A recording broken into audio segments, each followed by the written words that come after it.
Hey guys, this is Scott with the 1970 Chevy El Camino Restomod. Today I'm going to do a quick demonstration of the power windows and power door locks. I finally got the wiring configured and set up correctly with the alarm system, so I want to demonstrate that. Right now the windows are down. I have the One Piece Products single window. I did a window delete, so the vent window delete is gone, and since I already had the manual cranks in place here, all three of these are low car cranks, you can see, but I already had the door panel cut and fitted with these handles, and I wanted that cool vibe and performance with the modern cranks, but without the typical switches that you would mount in the door, like somewhere in here or in the control panel. So what I ended up using was a Watson's Streetworks modulator that works with the windows. So with one touch down, the window goes down. Actually, let me turn on the car. I actually have the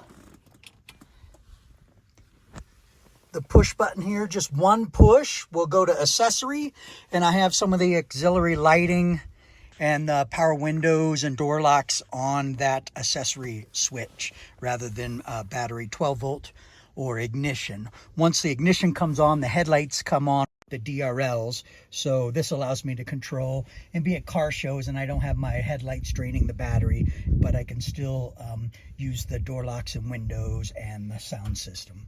All right, so one tap will go down, and then up, rolls the window up. And then one of the challenges is, what about that window over there? So typically you have to reach all the way across the window in order to actuate it, and it's hard to do driving. And I really wanted to set up to where I can do this from the driver window. So the Watson's Streetworks has a modulator built exactly for this. There's no additional switches. All the components are hidden and all the wires are there. And then this actuator becomes the slave. So one touch up will switch it to the right side. A second touch will allow you to actuate both windows at the same time. And then going a third time will allow you to go back to just the driver window. The passenger window is independent. You can use it as normal. The driver window is independent. You use it as normal until you activate that switch, and then it'll control the passenger or both windows. All right, so we already have this window up. Let's go ahead and demonstrate.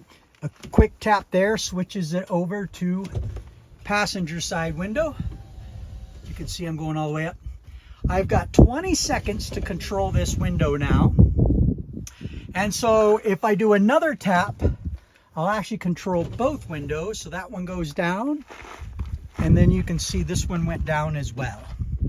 Okay, I also got the power door locks situated with the alarm. I ended up not having to use any relays.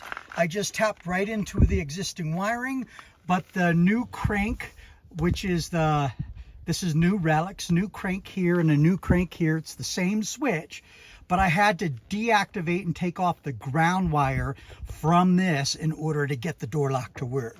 So here's the door lock, lock, unlock, and then I can also still do it from the alarm remote.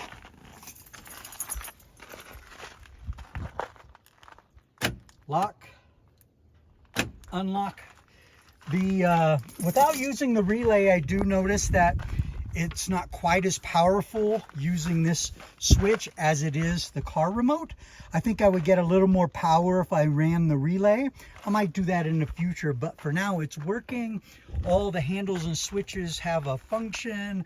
Really happy with the way that turned out. Thanks so much for joining. Talk to you guys later.